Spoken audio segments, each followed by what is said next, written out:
Alô pessoal, é o seguinte, agora vamos olhar um pouco mais para a parte um pouquinho mais difícil de equações simultâneas, tá? Para isso, gente, vamos pensar num passo a passo, ok? Bom, pensando no passo a passo aqui é o seguinte, vários exercícios vão ser dados para vocês resolverem de equações simultâneas e vai estar falando que, olha a condição de ordem e olha a condição de posto, ok? Bom, é bom a gente pensar num passo a passo aqui. O primeiro passo é você pegar o sistema e saber identificar variáveis endógenas e exógenas, coisa que eu já fiz no exercício passado, mas nós vamos repetir no exercício que a gente for fazer aqui, ok? O segundo passo, gente, é a condição de ordem, certo? A condição de ordem ela é necessária, mas não suficiente para a gente fazer toda a análise das equações simultâneas, ok? Bom, na condição de ordem, o que a gente vai fazer? A gente precisa identificar quem são as variáveis exógenas do meu sistema. O meu sistema ele vai ser o conjunto das minhas equações. O meu sistema, novamente, ele vai ser o conjunto das minhas equações. Então vai ter a equação A, vai ter a equação B e vai ter a equação C, D e E, entenderam? Vai ter todas essas equações. Então vai ter uma equação aqui, outra aqui, outra aqui. Esse é o meu sistema. A minha análise de condição de ordem vai ser por equação de equação a equação, certo? Uma por uma. E aí eu vou identificar tanto as variáveis exógenas do sistema quanto as variáveis endógenas do sistema, dados por casão e emissão respectivamente.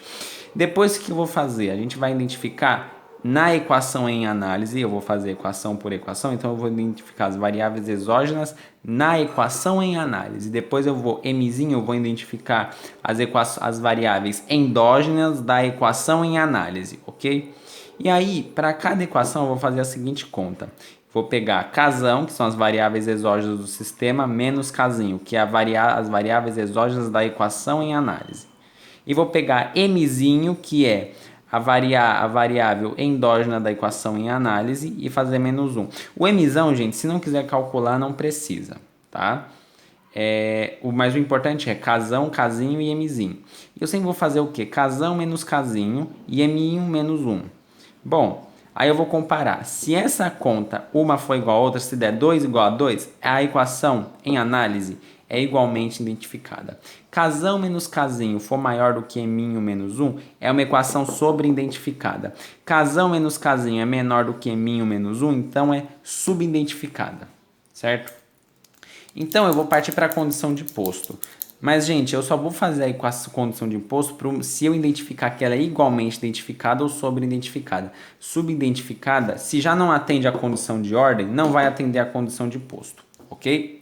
E a condição de posto, ela é um pouquinho mais complicada, então é melhor a gente olhar ela na prática.